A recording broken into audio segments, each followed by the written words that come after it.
Hi students, ray optics पढ़ रहे थे, रिफ्रैक्शन पढ़ रहे हैं। रिफ्रैक्शन में आप लोग जानते हैं कि कभी कभी ऐसा होता है कि आप लोग किसी पॉन्ड के किनारे खड़े हुए हैं, आपने झांक के देखा तो आप देख रहे हैं कि पॉन्ड में कोई पत्थर पड़ा हुआ है या कोई बाल्टी में आपने देखा कोई कॉइन पड़ा हुआ है। तो आप देखते हैं कि जो उसकी एक्चुअल डेप्थ होती है उसके मुकाबले वो पत्थर या जो कॉइन है वो कुछ ऊपर उठा हुआ नज़र आता है। अगर आप हाथ डालेंगे तो उतनी डेप्थ पर वो स्टोन या वो कॉइन आपको मिलेगा नहीं, ज़्यादा डेप्थ होगी उसकी। तो हम लोग जो रियल डेप्थ है और जो अपरेंट डेप्थ है, जो डेप्थ आपको नज़र आ रही है, तो रियल डेप्थ और अपरेंट डेप्थ में एक रिलेशन फॉर्म कर सकते हैं। उसके लिए इमेज फॉर्मेशन बहुत ज़रूरी है। मैं आपको बता दूं कि किसी भी ऑब्जेक्ट की इमेज फॉर्मेशन के लिए, चाहे वो रिफ्लेक्शन से हो चाहे रिफ्रैक्शन से हो, एटलीस्ट 2 रेज़ आपको ज़रूर लेनी चाहिए। और रिफ्लेक्शन या रिफ्रैक्शन के जो लॉज हैं उनको फॉलो करते हुए जहाँ पर वो रेज़ एक्चुअली मीट होंगी, एक्चुअली मिलेंगी, तो वो उसकी रियल इमेज होगी। या अगर किसी भी पॉइंट से अगर वो आती हुई अपीयर होंगी तो वो जो पॉइंट होगा वो उसकी वर्चुअल इमेज होगी। जहाँ से रिफ्लेक्शन या रिफ्रैक्शन के बाद जो रेज़ हैं अगर किसी भी पॉइंट पर एक्चुअल में आके मिल जाया करती हैं, एक्चुअली मीट होती हैं, तो वो उसकी रियल इमेज होती है। और किसी पॉइंट से अगर आती हुई अपीयर होती हैं तो वो उसकी वर्चुअल इमेज हुआ करती है। ये बात ध्यान रखिएगा। तो अब मैं आपको पहले बताऊंगा किस तरह से इमेज फॉर्मेशन हो रहा है। किसी भी कॉइन की बात हम लोग कर लेंगे, उसको हम लोग एक पॉइंट ऑब्जेक्ट कंसिडर कर सकते हैं। इसलिए तो हम लोग रिलेशन की बात करेंगे, relation between real depth and apparent depth.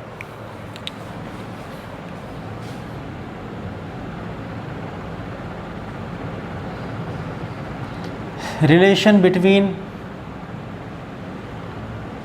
Real depth and apparent depth.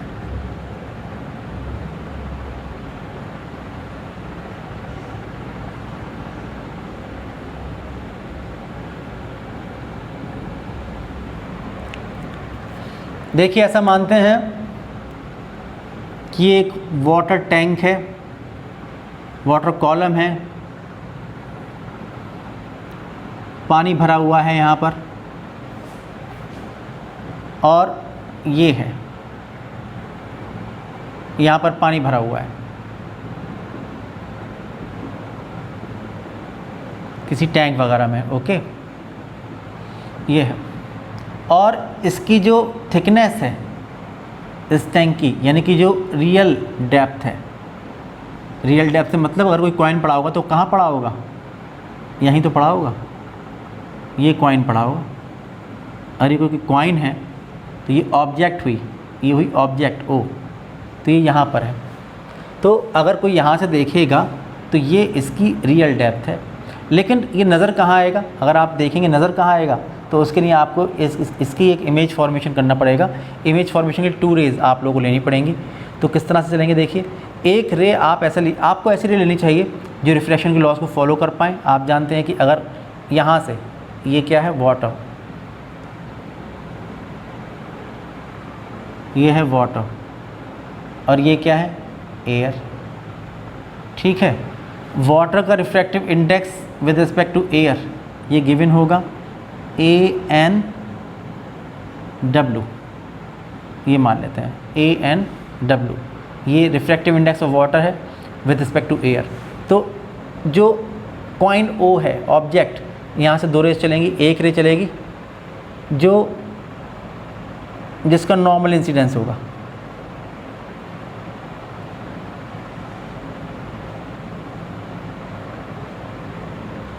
वो चलेगी ये चलेगी। जो रे जाएगी आप जानते हैं बिना डिफ्लेक्शन से ही चली जाएगी, क्योंकि नॉर्मल इंसिडेंस हुआ है। आपको याद हो, नॉर्मल इंसिडेंस में अपने पास से डेविएट नहीं करती है। ओके, तो ये फर्स्ट रे। सेकंड रे जाएगी, उसको किसी एंगल से ले लीजिए। मान लीजिए कि वो इस तरह से जाती है, ये डबल एरो से रिप्रेजेंट कर दिया। जब ये जाएगी ऐसे तो आप देखेंगे कि ये इस पर नॉर्मल होगा।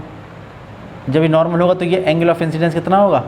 आई, और जब जाएगी ये वाटर से एयर में तो अवे फ्रॉम नॉर्मल, क्योंकि एयर जो है वाटर मुकाबले कैसा है, एयर रेयर है, इसलिए अवे फ्रॉम नॉर्मल। अगर ये एंगल आई था तो ये एंगल आर हो जाएगा, और आर की वैल्यू आई से ज़्यादा होगी। अगर कोई भी यहाँ से देखेगा आँख लगा के, यहाँ से देख रहा है कोई, तो ये दोनों रेज इसको ऐसे आती हुई अपीयर हो रही हैं। इसका मतलब कि ये एक्चुअल में कहीं पर मिलेंगी नहीं आगे जाके, लेकिन अगर हम लोग इनको बैकवर्ड प्रोड्यूस करेंगे ये, तो ये दोनों यहाँ से पॉइंट आई से आती हुई अपीयर होंगी। तो जो ओ है इसकी वर्चुअल इमेज कौन सी बनी, आई, आई इसकी वर्चुअल इमेज बनती है, क्योंकि जो रेज़ हैं वो आई से आती हुई अपीयर हो रही हैं। ठीक है ना, ये होगा। तो ये कॉइन है, और जो ये आई है ये इसकी वर्चुअल इमेज है। तो जहाँ पर ये इमेज बन रही है ना, ये चीज़ जो है, ये चीज़ जो है, कोई पॉइंट मान लीजिए कि सपोज़ ये पॉइंट सी है, ये पॉइंट डी है, ये हम मान लेते हैं। तो आप देखेंगे सी से लेके ओ तक है, जिसको हम टी कह रहे हैं, ये तो रियल डेप्थ है, रियल डेप्थ, डी रियल, ये मान रहे हैं। और आप देखिए नज़र कहाँ आ रहा है, नज़र ये आ रहा है आई, जो ऊपर से देखेगा कोई भी आदमी तो उसको ये कॉइन यहाँ की बजाय यहाँ पर नज़र आएगा, लगेगा इतनी डेप्थ पर है। तो जो सी से लेके आई तक है ये है apparent depth, apparent depth, D apparent, और ये डी रियल। फिगर समझ में आप लोग को आ गई होगी। आप देखिए कि ये दो पैरेलल लाइंस हैं, ये इसको कट कर रहा है। अगर ये एंगल आई होगा तो ये एंगल भी आई हो जाएगा, सही है ना। ये दो पैरेलल लाइंस हैं, ये कट कर रहा है, अगर ये एंगल आई है तो ये भी एंगल आई हो जाएगा। ये दो पैरेलल लाइंस हैं, ये इसको कट कर रहा है, अगर ये एंगल आर है तो ये एंगल आर हो जाएगा। समझ पा रहे होंगे। अब आप लोग स्नेल्स लॉ अप्लाई कर दीजिए। आप लोग स्नेल्स लॉ अप्लाई करेंगे। आप जानते हैं कि रिफ्रैक्शन कहाँ से कहाँ हो रहा है, वाटर से एयर में हो रहा है। जब वाटर से एयर में रिफ्रैक्शन होगा तो आप लोग क्या लेंगे, WNA। स्नेल्स लॉ अगर अप्लाई करते हैं तो WNA refractive index of air with respect to water, ये आपको लेना पड़ेगा। ध्यान रखिएगा इस बात के बारे में। आप लिखेंगे कि फ्रॉम स्नेल्स लॉ रिफ्रैक्टिव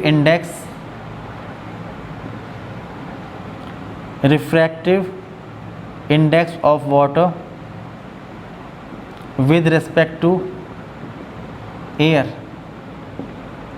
यानी WNA इज इक्वल टू हो जाएगा कितना, साइन एंगल ऑफ इंसिडेंस कौन सा है, i upon sine r, sine i upon sine r, equation number 1 ये हो जाएगा। अब साइन आई और साइन आर आप निकाल लीजिए। ट्रायंगल OCD से आप साइन आई निकाल लेंगे, कितना हुआ sine i, this upon this. और फिर ट्रायंगल ICD से आप निकालेंगे साइन आर, कितना हुआ साइन आर, साइन आर होगा दिस अपॉन दिस। ओके, ये होगा। तो आप लिखेंगे कि in triangle OCD, in triangle OCD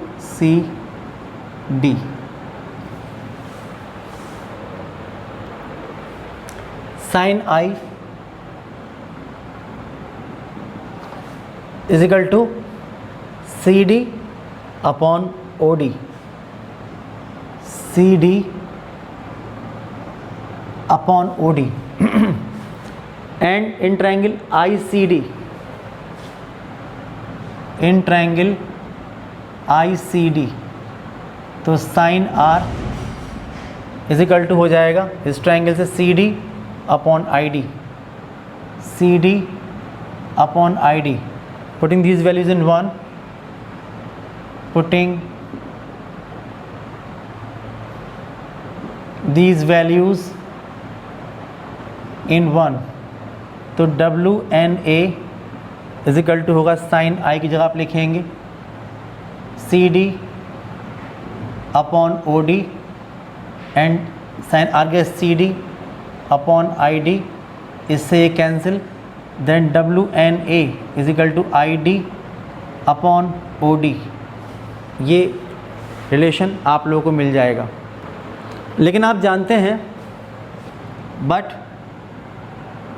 कि WNA ये कितना होता है 1 अपॉन ANW, क्योंकि आपको गिवन क्या है, आपको तो ANW गिवन है, WN गिवन नहीं है। तो जब ये पुट करेंगे यहाँ पर मिलेगा इसकी जगह 1 अपॉन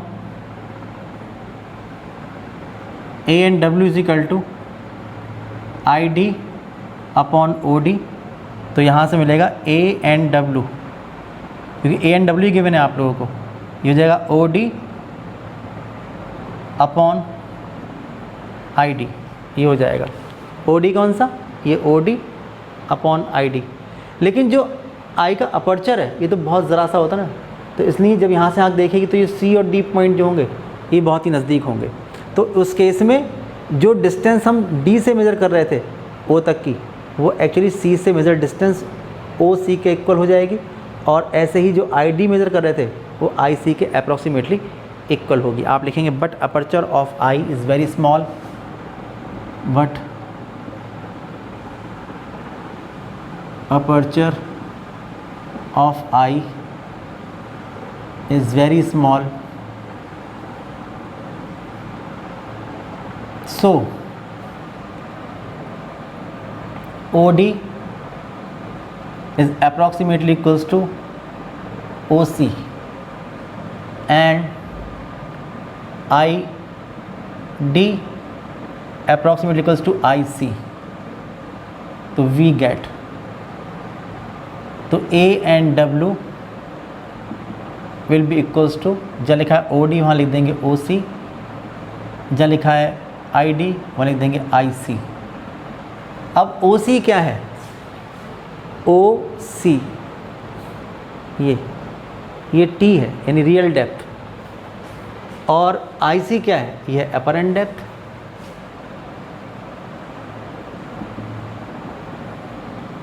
तो ये हो जाएगी रियल डेप्थ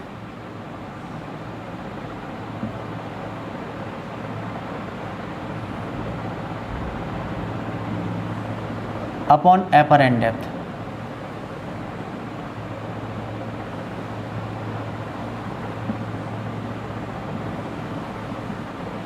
ये रिलेशन निकल के आता है।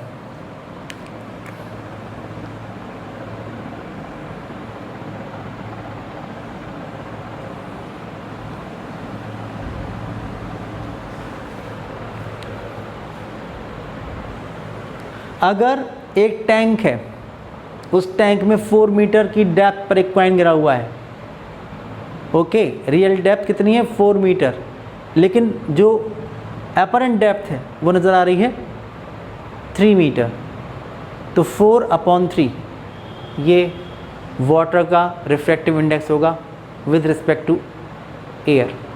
ऐसे ही मान लीजिए कि एक ग्लास स्लैब रख दिया आप लोगों ने, एक ग्लास स्लैब रख दिया 3 मीटर उसकी थिकनेस है, वहाँ पर नीचे एक मार्क लगा दिया। अब आप लोग देख रहे हैं ऊपर से तो वो 2 मीटर पर डेप्थ नज़र आ रहा है वो मार्क, तो 3/2 वो ग्लास स्लैब का रिफ्रैक्टिव इंडेक्स होगा। ये प्रिंसिपल हम यूज़ करते हैं किसी भी ट्रांसपेरेंट मीडियम के रिफ्रैक्टिव इंडेक्स को निकालने के लिए। अब अगर आपसे कहा जाए कि पहले कॉइन यहाँ रखा हुआ था, ठीक है, यहाँ रखा था कॉइन, और ये जो टैंक था ये एम्प्टी था। अब आप लोग इसके अंदर पानी भर देते हैं T हाइट तक, जिसकी थिकनेस है T इस लिक्विड कॉलम की, या एक ग्लास स्लैब रख देते हैं, थिकनेस है T ट्रांसपेरेंट मीडियम की। तो जो नॉर्मल डिस्प्लेसमेंट होगा, जो ये कॉइन यहाँ से यहाँ शिफ्ट होगा, तो ये होगा normal displacement. This is called normal displacement. ये होगा नॉर्मल डिस्प्लेसमेंट। कहाँ से कहाँ तक, कि एक्चुअल में कहाँ था, एक्चुअल में यहाँ था, कहाँ पहुँच गया, यहाँ पहुँच गया, तो ये यहाँ से लेके यहाँ तक ये चीज़ जो हुई ये हुई नॉर्मल डिस्प्लेसमेंट, n मान लेते हैं इसको, ये हुआ नॉर्मल डिस्प्लेसमेंट। तो ये निकालना चाहते हैं हम लोग, क्वेश्चंस आते हैं नॉर्मल डिस्प्लेसमेंट बेस्ड, तो आप निकाल सकते हैं। तो आप लिखिए नॉर्मल डिस्प्लेसमेंट।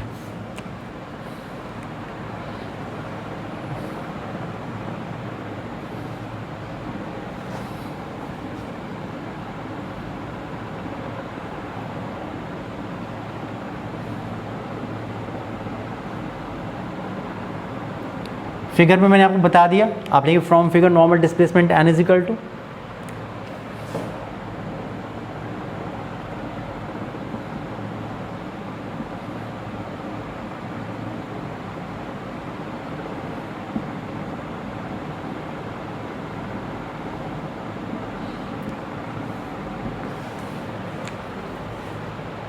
इस लिक्विड कॉलम से पहले या ग्लास की स्लैब से पहले कॉइन यहाँ था, रखते ही शिफ्ट हुआ इतना, तो ये यहाँ से यहाँ शिफ्ट हो गया, ऊपर से आपने देखा, तो ये नॉर्मल डिस्प्लेसमेंट यहाँ से लेके यहाँ तक इतना ऊपर शिफ्ट हो गया, तो ये normal displacement n is equal to कितना होगा।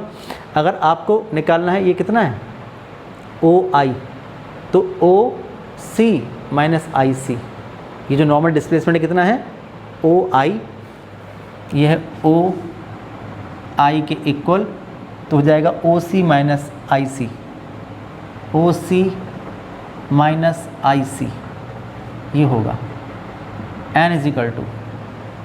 अब आप देखिए कि जो ये OC है ये तो थिकनेस है इसकी, तो आप यहाँ से OC अगर हम लोग कॉमन निकाल लें तो होगा OC upon OC minus IC upon OC, इतना हो जाएगा।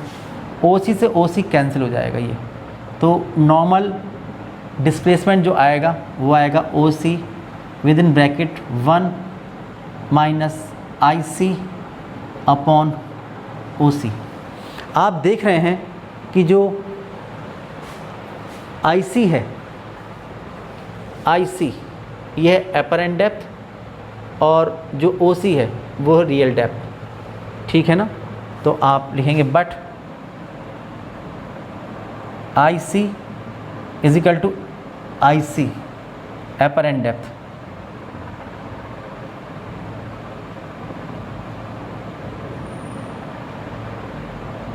एंड OC ये है रियल डेप्थ, तो n इज इक्वल टू हो जाएगा OC within bracket 1 minus apparent depth DA and real depth DR, तो DA अपॉन DR ये हो जाएगा। जो OC है ये है रियल डेप्थ यानी DR, 1 माइनस इसको इसके नीचे ले आएगी, तो 1 upon D real upon D apparent, इसलिए लेके आए हैं क्योंकि D real upon D apparent ये है उस मीडियम का रिफ्रैक्टिव इंडेक्स, n मान सकते हैं। तो और जो DR है ये उसकी थिकनेस के भी इक्वल है, हम लोग कहें रियल डेप्थ कहें या जो मीडियम हमारे पास है उसकी थिकनेस कहें, तो T 1 minus T with in bracket 1 minus 1 upon ये है A एंड W। अगर कोई दूसरा मीडियम है for any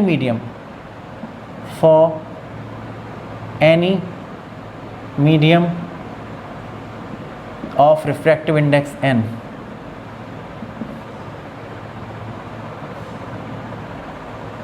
we have normal displacement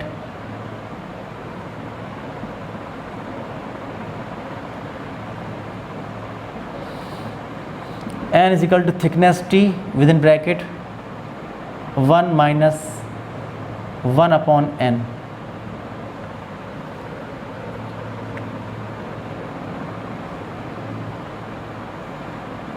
ये निकल के आता है where T thickness of medium of transparent medium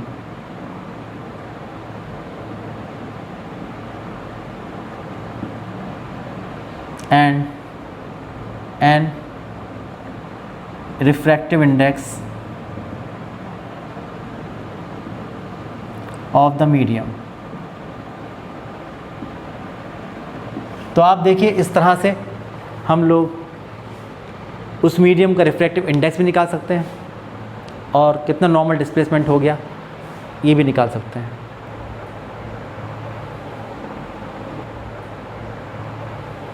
तो समझ में आ गया होगा आपके ये आर्टिकल। बाकी जो टॉपिक्स रह गए हैं रे ऑप्टिक्स के उनको नेक्स्ट वीडियो में डिस्कस करेंगे। तब तक के लिए बाय बाय।